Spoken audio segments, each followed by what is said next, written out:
Hello whiskey lovers, and welcome to another one of Mark's Whiskey Ramblings. And today I would like to talk to you about a Glengoyne. Glengoyne, 12 years old in this case, a single cask from 2005. I have some fond memories about Glengoyne when I went on my very first, I think, or second maybe, Scotland trip. Anyway, I was there with friends and we wanted to go visit Glengoyne for the first time, and we took a taxi after breakfast. The funny thing was, we didn't really know where exactly it was going to be, but neither did the taxi driver. So when we get in and we say we would like to go visit the Glengoyne distillery, he looks at us like we were asking for a very strange thing. So he takes his walkie-talkie or whatever it is that he uses to call into the station, and he mumbles something. My Scottish wasn't very good at that point, and he's mumbling, Glengoyne. The reply comes and he's aye, Glengoyne, right. And he starts off. Anyway, 20 minutes later we arrive at the distillery, which is a bit weird. It's a Highland distillery, right? But the road that separates the distillery from the warehouses is actually also considered to be the border between the Highlands and the Lowlands. So the whiskey is distilled in the Highlands, but it matures in the Lowlands. Does that make it a Lowland distillery? It does not. No, of course not. Anyway, that border is not really a border, it's just a road, and it's an imaginary. What I was trying to say is we got there rather early because we didn't know how long we would be underway. And so my friends Nick and Ilse, they get out and they walk up to the distillery, and I'm like, it's not open yet, so we've got half an hour before they open up. I'll just walk around and take some pictures already. And then close to 9 o'clock when they are about to open, I see that Nick and Ilse are talking to the distillery manager, and I'm like, oh, okay, I'll go over there now and join the tour. And so apparently Nick and Ilse had to explain why we were there so early, and they apparently said, well, it's Mark's fault. He told us to go out there right after breakfast. So there you have it. I walk up to the people, and as I'm about to say hello, the distillery manager turns towards me and quite tongue-in-cheek he says, well, you bloody idiot. And all I could say back was, and a very good morning to you too, sir. Anyway, a good laugh was had. You probably had to be there. What I'm trying to explain to you today is this 12 years old single cask from 2005 for Holland. This was actually selected by the Monnik Dranken for their 100th anniversary, and they got the distillery manager to choose this single cask with a beautiful color, beautiful copper, almost bronze color. It's a single sherry cask. Robbie Hughes, the distillery manager, he selected it for those people in Holland. Right, it was presented a little over a year ago, but only now did it reach me, thanks to my buddy Manny, who managed to empty it quite a bit before he offered it up to me.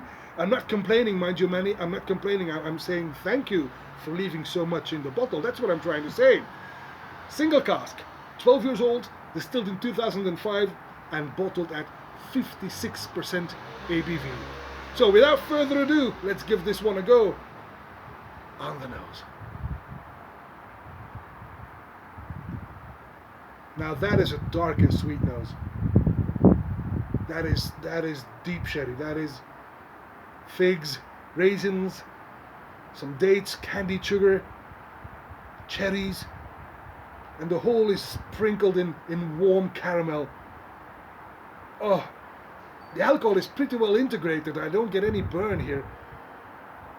It smells soft, despite the fact that this is 56% ABV. This is wonderfully soft. Right, on the palate.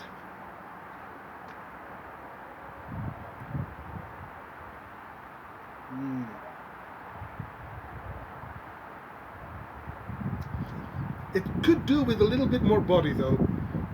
It's quite, well, not light, but not syrupy either. In between. Fairly good mouthfeel. It could do with a little bit more body, but taste-wise though, this is bullseye. This is again red fruits now, mostly red fruits, yeah. Some caramel, a bit of Turkish delight even, but I also get all these blackberries, raspberries, a bit of strawberries, and I get some toffee apples as well. It's nicely seasoned though. This is quite quite feisty. Hang on.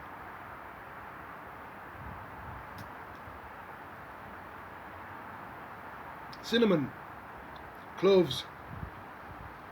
There's a bit of nuts in there as well, maybe some chestnut. It's nice though. I get some mocha. Well, it's a bit drying towards the end, but it remains smooth and juicy enough to keep things pleasant. Right, and the finish.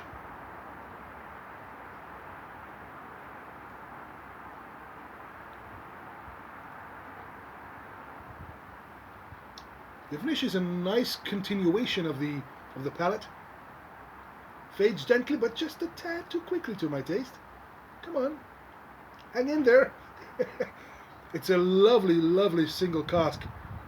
The sherry is very prominent. The malt is just a tad too light to my taste, but hey, it's still very good though. Oh, you're gonna love this. And well, this would have been nice as the I would have selected this as the Glengoyne Legacy. You know that Glengoyne has now got this Legacy series out. Chapter 1 has just been released, which is an homage to one of the distillery managers, Cartwright, I believe his name was, who introduced sherry maturation, sherry casks in the distillery. And I've tried the Legacy, and I felt, oh, it's not as sherry as it should be if it's an homage to the guy who introduced sherry maturation to the distillery. This one, however, would have been an ideal representation of the Glengoyne Legacy. But hey, we need to allow the Dutch to have something special for them as well, right? Leave it. Okay, they deserve, once in a while, they deserve a lovely single cask as well. And that is certainly what this is. This is a beautiful single cask sherried Glengoyne from 2005 at 56% ABV. And that's all for this Whiskey Rambling. And sorry to be rambling on. It just came to me those beautiful memories of our visit. That's all for this Whiskey Rambling, and hope to see you at one of Mark's Whiskey Ramblings real soon. And until then, may the malt be with you.